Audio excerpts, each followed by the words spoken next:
Hello students, last video जब बनाई तब मैंने 8 चैप्टर कंप्लीट किया आपका।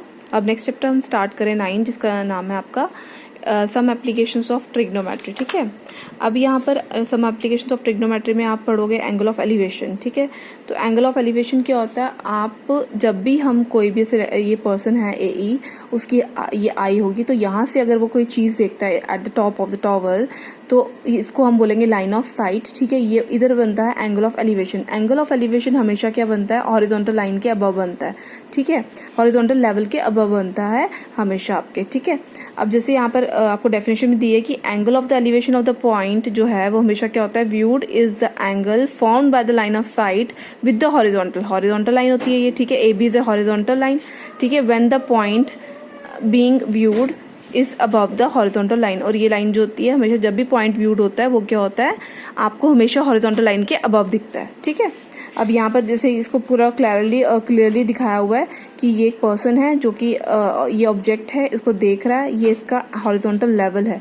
ठीक है, अब ये हमेशा क्या करेगा, हॉरिजॉन्टल लेवल के अबव ही ऑब्जेक्ट को देखता है, तो वो आपका क्या बनता है, एंगल ऑफ एलिवेशन बनता है। ठीक है, जब भी कोई ऑब्जेक्ट हॉरिजॉन्टल लेवल के अबव कोई ऑब्जेक्ट देखा जाता है, उसे हम क्या बोलते हैं, तो उस टाइम पे कौन सा एंगल फॉर्म होता है, उस टाइम पे एंगल ऑफ एलिवेशन फॉर्म होता है। ठीक है, इन द सेम वे जब हम इस एग्जाम्पल में देखेंगे तो ये पर्सन जो है वो बिलो द देख रहा है, मतलब हॉरिजॉन्टल लाइन ये है और ये बिलो जो है वो उसके ऑब्जेक्ट देख रहा है, तो दैट मीन्स कि इस टाइम पे एंगल ऑफ डिप्रेशन बनता है। ठीक है, अब यहाँ पे मैं इसकी डेफिनेशन बताती हूँ कि angle of depression of a point on the object being viewed is the angle formed by the line of sight with the horizontal when the point is below the horizontal line level। ठीक है, इसमें differences यही है कि इसमें क्या होता है, हॉरिजॉन्टल लाइन के अबव जो चीज हम देखते हैं उस टाइम पे हमारा एंगल ऑफ एलिवेशन बनता है, और जब हम हॉरिजॉन्टल लेवल के बिलो कोई चीज देखते हैं तो वो हमारा क्या बनता है, एंगल ऑफ डिप्रेशन। ठीक है, अब यहाँ से हम क्या करेंगे, इसकी एक्सरसाइज स्टार्ट करेंगे। इसकी एक्सरसाइज का exercise 9.1, a circus artist is climb. First question है कि circus artist is climbing a 20 meter long rope which is tightly stretched। ठीक है, और टाइट की है from the top of a vertical pole to the ground. ठीक है, हमने निकालना है find the height of the pole if the angle made by the rope with the ground level is 30 degree.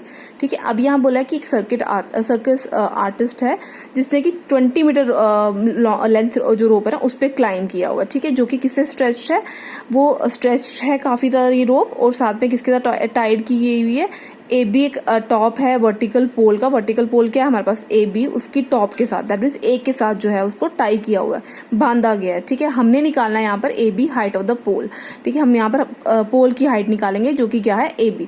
ठीक है, इन क्वेश्चन में आपको पहले करके पूरा प्रॉपर्ली बताना पड़ता है कि आपने इसमें हाइट क्या ली है, आपने इसमें डिस्टेंस क्या ली है, यहाँ पर लेंथ ऑफ रोप क्या ली है, तो इस क्वेश्चन में आपको प्रॉपर्ली पूरा मेंशन करना पड़ता है। ठीक है, अब जैसे इस क्वेश्चन में आपको दिया हुआ है कि मैंने बोला कि लेट AC क्या है, इसमें AC क्या आ गया, लेंथ ऑफ द रोप आ गया जिसकी वैल्यू कितनी दी है, 20 मीटर। ठीक है, AB क्या है, हाइट ऑफ द पोल है। ठीक है, अब इस कंडीशन में क्या, इस क्वेश्चन में क्या होता है कि हमने वैल्यू कैसे निकालनी है, हमें वैल्यू इसकी फाइंड आउट करनी है ना, हमने AB की वैल्यू फाइंड आउट करनी है। AB की वैल्यू फाइंड आउट करने के लिए मैं देखूंगी मेरे पास एंगल है, एंगल का कुछ मेंशन नहीं, एंगल कुछ मैटर नहीं करता, बस ये होता है कि हमें जिन जिन एंगल की वैल्यू पता होता है, आपने एंगल्स की वो मैंने आपको ऑलरेडी बताया था कि कैसे हमने एंगल्स लर्न करने होते हैं, उस तरीके से हमने एंगल्स लर्न करने हैं, और जिन जिन एंगल्स की हमारे पास वैल्यू होती है, 30 डिग्री की होती है, 45 डिग्री की होती है, 0 डिग्री की होती है, 60 डिग्री की होती है, 90 डिग्री की होती है, तो वो जो वैल्यूज हैं वो हमारे पास ये थीटा की वैल्यू होती है। ठीक है, अब सेकंड थिंग है कि आपको फाइंड आउट कैसे करना है। अब देखो, आपको AB की वैल्यू फाइंड आउट करनी है और AC आपके पास गिवन दिया है, तो आपने लेना क्या होता है, आपने वो दो, आपको पता है अगर हम यहाँ पर लेते हैं PBP HHB, अगर मैं यहाँ पर लिखूँ साइन कॉस और टैन के अकॉर्डिंग, तो मेरे पास परपेंडिकुलर हाइपोटेन्यूज का रिलेशन होता है, बेस हाइपोटेन्यूज का रिलेशन होता है, परपेंडिकुलर अपॉन बेस का रिलेशनशिप होती है। ठीक है, तो दैट मीन्स में यहाँ पर हम इन चीज़ों को यूज़ करते हैं। तो अगर आपके पास कोई भी चीज़ गिवन है या आपने एक चीज़ निकालनी है तो हमेशा आप पेयरिंग करेंगे, आप यहाँ पेयरिंग करोगे। अब जैसे यहाँ पर मुझे पता है कि मेरे पास हाइपोटेन्यूज गिवन दिया हुआ है ना, तो हमें क्या निकालना है, AB की वैल्यू निकालनी है, तो AB की वैल्यू निकालनी, तो मैं ऐसा रिलेशन देखूंगी कहाँ पे, बिकॉज इसके अकॉर्डिंग ये BC हमारी बेस बनेगी, AB हमारा परपेंडिकुलर बनेगा। ठीक है, ये ए बी इसकी हाइट होगी, ठीक है, ए सी इसकी लेंथ होगी रोप की, ठीक है। अब यहाँ से अगर मुझे ए बी की वैल्यू निकाली, मैं रिलेशन लूंगी जिसमें मुझे परपेंडिकुलर और हाइपोटेन्यूज का रिलेशन हो, ठीक है, वो साइन का होता है, तो मैं लूंगी sine 30 degree is equals to perpendicular upon hypotenuse. Perpendicular क्या है मेरा ए बी और हाइपोटेन्यूज है ए सी, वो लिया मैंने ए बी अपॉन ए सी। ए सी की वैल्यू है 20, मैंने वैल्यू पुट कर दी, साइन 30 डिग्री होता है 1/2, 1/2 डाला, ए बी अपॉन 20 हो गया, 20 क्रॉस मल्टीप्लाई हुआ, ये हो गया 20/2, तो 2 10 तो 2 10 20 होता है, तो ए बी की वैल्यू की 10 मीटर, तो हेंस हाइट ऑफ पोल क्या हो गया 10 मीटर, ठीक है। अब नेक्स्ट क्वेश्चन है सेकंड क्वेश्चन में आपको बोला है, सेकंड क्वेश्चन आपको दिया है कि a tree breaks due to storm and the broken parts bends कि so that the top of the tree touches the ground making an angle 30 degree with it. अब यहाँ पे बोला है कि हमारे पास क्या था, एक ट्री था पूरा, तो लो ये एसी वाला ट्री जो ना पूरा स्ट्रेट है, ठीक है, ऐसे है, डैश डैश में करके करती हूँ, ये एसी है, ठीक है, ये क्या है एसी, सॉरी ये एसी। अब ये पूरा ट्री था, बीसी पूरा एक ट्री था, अब जब ये ब्रेक हुआ, ये ग्राउंड पे टच हुआ, तो इससे यहाँ पर एंगल ऑफ एलिवेशन क्या बना दिए 30 डिग्री, ठीक है।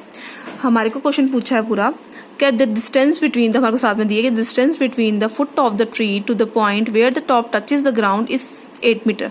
दैट मीन्स कि जो ये ट्री का फुट है और जो ट्री टूट गया, ब्रोक हो गया, उसकी जो टिप है वो जो ग्राउंड पे गिरती है, उन दोनों के बीच में डिस्टेंस कितना दिया हुआ है 8 मीटर दिया हुआ है, ठीक है। हमें यहाँ पे क्या निकालना है, हमने यहाँ पर हाइट ऑफ द ट्री निकालना है। तो फर्स्टली हम पहले लिखेंगे कि ए सी जो है वो क्या है, ब्रोकन पार्ट है हमारा ट्री का, बी सी जो है वो डिस्टेंस है between the foot of the tree to the point where the top touches the ground, जो कि ब्रेक होने के बाद जो टॉप टच की है उसको हम सी पॉइंट ले रहे हैं, ठीक है। तो बीसी का डिस्टेंस कितना दिया हुआ है 8 मीटर, ठीक है। हमें height of the total height of the tree क्या होगी, ए बी प्लस ए सी होगा, बिकॉज ये पार्ट इसका टूटा हुआ, तो ये जब इधर बेंड हुआ that means total height of the tree क्या होगी, ये भी होगी और ए सी भी होगी, है ना। तो पहले हम क्या लेंगे, हमें यहाँ पर हमने ये भी वैल्यू निकालनी है और हमने ये वाली वैल्यू भी निकालनी है, ठीक है। अब पहले रिलेशन आप देख लो, मैंने कॉस का लिया बिकॉज मुझे पता है कि कॉस क्या होता है, बेस अपॉन हाइपोटेन्यूज होता है, ठीक है। अगर मैं ये रिलेशन लेती हूँ कॉस 30 डिग्री का, तो मेरे यहाँ से हाइपोटेन्यूज निकल जाएगा, बिकॉज मुझे ये भी फाइंड आउट करना है, मुझे ये भी फाइंड आउट करना है ना। तो मैंने यहाँ पर वही लिया, तो बीसी मेरे पास क्या है, मेरी बेस है और हाइपोटेन्यूज क्या है एसी, ठीक है। तो बेस मुझे दिया हुआ था, मतलब बीसी मुझे 8 मीटर दिया हुआ था, सॉरी सेंटीमीटर नहीं 8 मीटर दिया हुआ था। कॉस 30 डिग्री की वैल्यू होती है √3/2, ठीक है, √3/2 एज इट इज रहा। बीसी की वैल्यू मैंने पुट की 8, ये आ गया एसी, क्रॉस मल्टीप्लाई करेंगे तो ये हो जाएगा 8 to the 16 अपॉन √3, ठीक है। अगेन फिर मैं ट्राइंगल लूंगी एबीसी, ठीक है। अगेन मैं इसमें, अब मेरे को पता है यहाँ पर परपेंडिकुलर बेस का रिलेशन लूंगी, बिकॉज बेस मेरे पास है, मुझे परपेंडिकुलर फाइंड आउट करना है। फिर मैं लूंगी यहाँ पर टैन का रिलेशन, बिकॉज मुझे पता है टैन के रिलेशन में क्या होता है, परपेंडिकुलर अपॉन बेस होता है। आप इसमें कॉर्ड भी ले सकते हो, आपकी चॉइस है, ठीक है। मैंने यहाँ पर लिया टैन 30 डिग्री, सॉरी मैंने इसमें साइन ले लेती हूँ, टैन भी ले सकती थी वैसे मैंने उसमें साइन लिया हुआ, साइन ले लेते हैं। साइन 30 डिग्री आपका आ जाएगा कि परपेंडिकुलर अपॉन हाइपोटेन्यूज, तो perpendicular is A B and hypotenuse is A C. A B upon A C हो जाएगा, साइन 30 डिग्री क्या होता है 1/2 होता है, तो 1/2 आ जाएगा। अगर यहाँ पर टैन 30 लूंगी तब भी वैल्यू आ जाएगी, ठीक है। अब वो एट द टाइम मैंने एट ए पॉइंट समझा रही थी क्वेश्चन, तो मैंने इस तरीके से किया, सॉल्विंग टाइम पे मैंने ये ले लिया, तो इसमें कोई प्रॉब्लम नहीं है, आप कुछ भी लेके आप वैल्यू क्वेश्चन सॉल्व कर सकते हो, ठीक है। तो ये ए बी हो गया, ए सी की वैल्यू क्या है 16/√3, है ना। तो अब ये क्रॉस मल्टीप्लाई हो जाएगा, ये यहाँ पर डिवाइड है तो यहाँ जाके मल्टीप्लाई हो जाएगा, 1/2 एज इट इज रहेगा इंटू 16/√3, ठीक है। तो 2 8 16, तो ए बी की वैल्यू क्या होगी 8/√3। अब मैंने आपको बताया था कि हमने निकालनी है हाइट ऑफ द ट्री, तो हाइट ऑफ द ट्री क्या होगा, उसमें हमारे पास ए बी प्लस ए सी होगा। ए बी हमारे पास है ए बी की वैल्यू हमारे पास हमने फाइंड आउट की है 8/√3, ए सी की वैल्यू फाइंड आउट की है 16/√3, तो इन दोनों को ऐड करेंगे, डिनोमिनेटर दोनों के सेम है, एलसीएम हमारे पास क्या आ जाएगा √3। तो ऊपर जब डिनोमिनेटर सेम होते हैं एलसीएम सेम रहता है, न्यूमरेटर सेम रहता है, ठीक है। तो 8 + 16 इज 24, तो 24/3 आएगा, √3 आएगा। √3 रैशनलाइज करेंगे बिकॉज ये स्टेबल नहीं होता, तो √3 को मल्टीप्लाई किया, √3 को डिवाइड किया, ये हो गया 24 इंटू √3, और √3 इंटू √3 क्या होता है, √3 का स्क्वायर और स्क्वायर रूट कैंसिल, मीनिंग रहा 3, तो 3 8 24, तो 8√3 मीटर जो है आप हाइट ऑफ द ट्री आ गया, ठीक है। अब नेक्स्ट क्वेश्चन हमारे को दिया हुआ है यहाँ पर कि एक कॉन्ट्रैक्टर है जिसने प्लान किया है कि वो 2 स्लाइड जो है चिल्ड्रन के लिए यहाँ पर क्या करेगा, इंस्टॉल करेगा, ठीक है, इंस्टॉल करेगा कि वो बच्चे जो हैं वो पार्क में प्ले कर सके, ठीक है। For the children below the age of 5 years उसने ये प्रेफर किया कि वो क्या करेगा, स्लाइड बनाएगा जिसकी टॉप की जो हाइट होगी वो कितनी डिस्टेंस हाइट पे होगा, 1.5 मीटर की हाइट पे होगा, ठीक है। और कितने एंगल पे इंक्लाइंड होगा, inclined at an angle 30 degree to the ground, ठीक है। वेयर एज अगर एल्डर चिल्ड्रन की बात करें तो she wants to be a steep slide at a height of 3 metre, ठीक है। और इंक्लाइन कितना होगा, 60 डिग्री के एंगल टू द ग्राउंड में। हमने निकालना है what should be the length of the slide in each case, मतलब दोनों केसेस में स्लाइड की लेंथ कितनी होगी, ठीक है। मैंने एक ट्राइंगल ले लिया PQR, मैंने एक ट्राइंगल ले लिया ABC, ठीक है। तो अब यहाँ पर PR एक स्लाइड है, ठीक है, और यहाँ पर ACB हाइट है स्लाइडर की, ठीक है, लेंथ है स्लाइडर की। ये है फॉर अबव स्टूडेंट, मतलब जो चिल्ड्रन 5 years से मतलब एल्डर स्टूडेंट्स के लिए उसने 3 मीटर की हाइट रखी है, तो जो बिलो थे उसके लिए उसने क्या रखी है, 1.5 मीटर हाइट रखी है, ठीक है। एंगल ऑफ एलिवेशन 3 मीटर के लिए 60 डिग्री था और 1.5 के लिए कितना था, 30 डिग्री था, ठीक है। तो मैंने यहाँ पर मेंशन कर दिया कि AC जो है वो लेंथ है स्लाइड की जो कि इंक्लाइंड था एट एंगल 30 डिग्री, ठीक है। और PR जो है वो लेंथ है स्लाइड की जो कि इंक्लाइंड था एट एंगल 60 डिग्री। तो PQ की वैल्यू हमारे को दी है 3 मीटर, AB की वैल्यू दी है 1.5 मीटर, ठीक है। मुझे यहाँ पर वैल्यू निकालनी है PR की और मुझे निकालनी है AC की। तो नॉर्मली मैं यहाँ पर रिलेशन यूज करूंगी, ये है परपेंडिकुलर, ये है हाइपोटेन्यूज, ठीक है। तो मैं परपेंडिकुलर हाइपोटेन्यूज का रिलेशन किस में आता है, साइन में, तो मैं यहाँ पर लगाऊंगी साइन 60 डिग्री, ठीक है। साइन 60 डिग्री हो जाएगा perpendicular upon hypotenuse, perpendicular is PQ और PR इज हाइपोटेन्यूज, ठीक है। तो √3/2 वैल्यू होती है साइन 60 डिग्री की, वही मैंने लगाई है। तो यहाँ पर मैंने वैल्यू पुट कर दी, ये आ गया 3/PR। अब PR क्रॉस मल्टीप्लाई हुआ, ये भी क्रॉस मल्टीप्लाई हो जाएगा, ये 3 to the 6 हो गया, स्क्वायर रूट ऑफ 3 जब क्रॉस मल्टीप्लाई, ये डिनोमिनेटर में √3 हो गया, ठीक है। और PR यहाँ चला गया, मतलब क्रॉस मल्टीप्लीकेशन किया, PR यहाँ चला गया, √3 यहाँ पर आ गया, 2 यहाँ पर हमने चेंज कर लिया, सॉरी शिफ्ट कर दिया, क्रॉस मल्टीप्लाई किया, 3 to the 6 हो गया, √3 नीचे आ गया। अब √3 यहाँ पर रैशनलाइज होगा बिकॉज √3 स्टेबल नहीं होता, तो ये होगा √3 डिवाइड भी मल्टीप्लाई भी करेंगे और डिवाइड भी करेंगे, ठीक है। अब जब मल्टीप्लाई करेंगे डिवाइड करेंगे तो ये मल्टीप्लाई करेंगे तो क्या हो जाएगा, √3 का होल स्क्वायर, ये कैंसिल हो जाएगा, तो ऊपर मीनिंग तो डायरेक्टली मल्टीप्लीकेशन ही होगी, 6 into √3 वही किया, 3 कैंसिल हो गया, तो ये हो जाएगा 3 to the 6, ठीक है, ये होगा 3 to the 6। तो PR की वैल्यू क्या आ गई, 2√3 मीटर, ठीक है। अब जब हम ABC ट्राइंगल लेंगे, अब यहाँ पर देखो क्या है, यहाँ पर फिर से हमारे को परपेंडिकुलर दिया, हमने हाइपोटेन्यूज निकालना है, फिर से मैं साइन 30 मतलब साइन की वैल्यू साइन का यूज करूंगी, तो साइन आ जाएगा 30 डिग्री, तो ये हो जाएगा परपेंडिकुलर अपॉन हाइपोटेन्यूज, ठीक है। साइन 30 डिग्री की वैल्यू होती है 1/2, परपेंडिकुलर आपका AB था और हाइपोटेन्यूज था AC। AB की वैल्यू आपको दी थी 1.5 और AC की वैल्यू हमने फाइंड आउट करनी है, ठीक है। क्रॉस मल्टीप्लाई करेंगे तो ये 1.5 into 2 हो जाएगा, तो AC की वैल्यू हो जाएगी 3.0, that is equals to 3 metre. तो length of slide for below 5 that is 3 metre and for elder it is √2√3 metre, ठीक है।